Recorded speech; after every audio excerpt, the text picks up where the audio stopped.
Here we are again with John Mee, Staff Maker. Hello John, it's fabulous to see you again. It's nice to have you back, Damon. Last time I was here it was snowing, and now look at it, it's just warm, glorious blue sunshine. It's fabulous, isn't it? Well, that's how the English weather can change. So, have you been busy since I last saw you? Yes, I've been very busy over the winter. I've been cutting sticks. I've been making a few.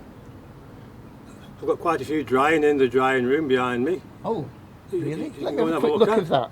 Yeah. A few. John, you've got hundreds. This is just amazing. So, John, how long are they in the drying room for? Well, 12 months for a straight staff. And then they are ready to work on if they aren't too heavy.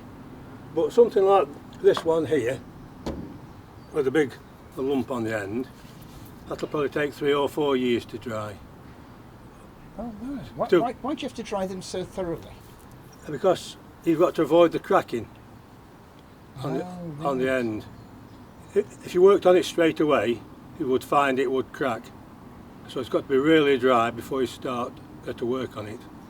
That is a massive piece of wood. Does it end up like that? No, it'll finish up something like that. Oh, wow, that is just amazing. So a huge, great piece like that, and you will work on it down to something. Yeah, that's small what you as finish that. up with. Wow. Something similar to that, but they're all different. Yeah. You don't get two the same, obviously. But that's basically what you finish up with.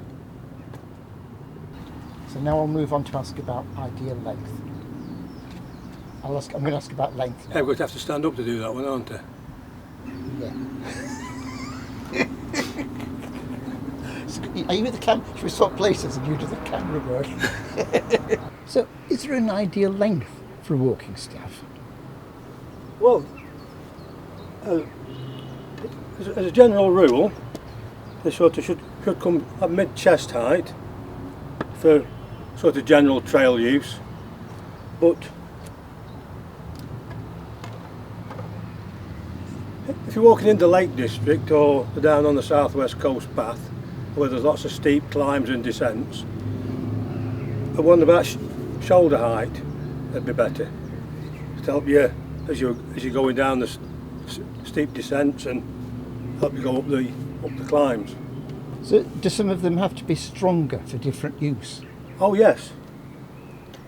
Sort of one that sort of strength is ideal for a heavier guy.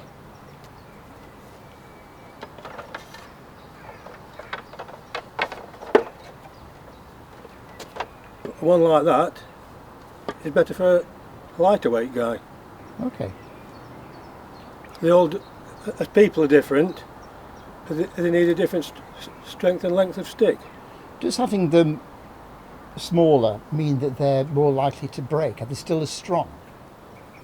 Will they bear your weight?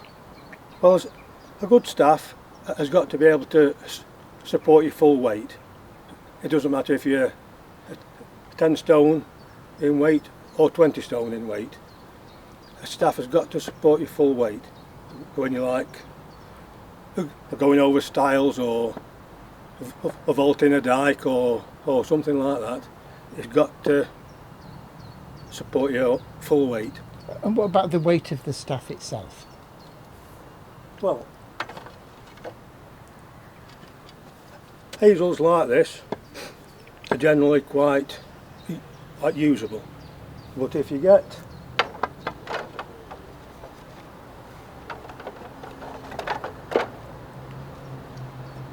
like that one's a holly, and that one is quite heavy compared to a similar stick, but it's a hazel. That's amazing. They look almost the same, but Almost the weight the same, is totally yeah. different. But the density of the wood will mean that one's a lot heavier stick. And certainly if you're on a one. 10-mile hike, that's going to make a big difference, isn't it? Yes, yes. That'll probably start to make your arm ache after 10 miles. Whereas that one, you could walk all day with it. Yeah, that's a fabulous stick. So John, the last time we spoke, you explained to me what a thumbstick was because an ignoramus like me didn't know. So What's a thumbstick like before you work on it?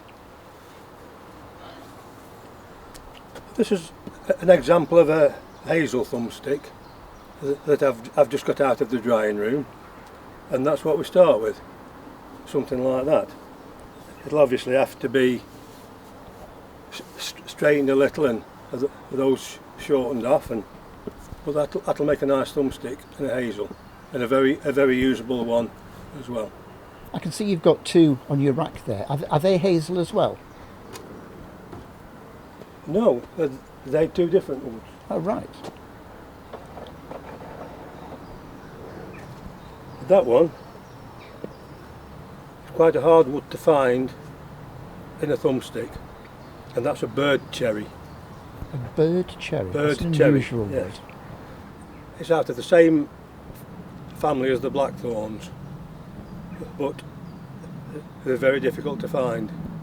I've only ever found 2 or 3 of these.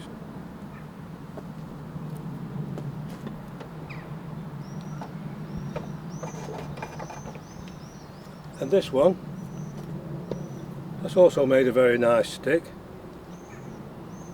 and not a lot of people would be able to guess what that was, but they'll have a lot of it in the garden. What is Maybe. it? What is it? It's a privet. No! Yes. No! And if you allow privet to grow straight up, you can get some very straight sticks out of a privet. Wow. But it doesn't happen very often because people are always cutting the hedges. That is just amazing. I would never, ever, ever have dreamt that privet would make a straight stick like that. That's amazing. As you can see, it's got a lot of knots there down the shaft where the privet branches have come out. Fantastic. It's a nice stick, this one. Is that a lightweight one or a heavy one? It's usable, but it is heavier than a hazel would be. But it's still a very nice stick to use. Yeah, brilliant. So one thing I've learned from you, John, is that a stick has always got to be straight. Well, not always. Really? Yeah, because people often like one that's got a bit of character to it.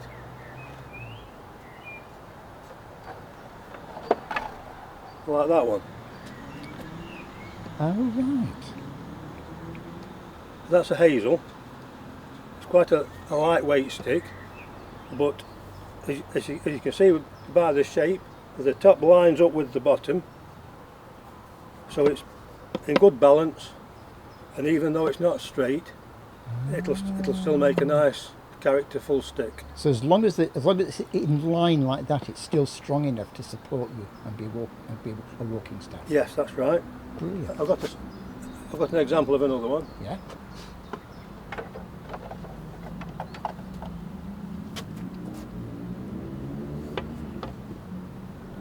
This is a longer one,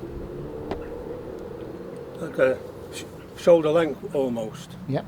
And that would be a very useful stick if you was walking down on the southwest coast path up in the Peak District. It'd be a very handy stick.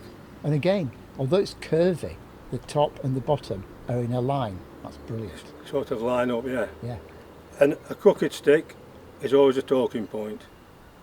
Much more interesting, aren't they? Well, they are, yeah. Yeah. Fascinating. And again, no 2 are ever alike. Yeah. They're all individual pieces. I've got another one. That's another one of those that have been strangled by the honeysuckle. I do find that fascinating. That pattern is just amazing. This is a birch, and it was growing that way up, and as you can see, the honeysuckle vine started there, and you can follow it up. Oh wow. And it goes right up to the top, which is actually now the bottom. Is that an easy sort of wood to find? No, very difficult, yeah.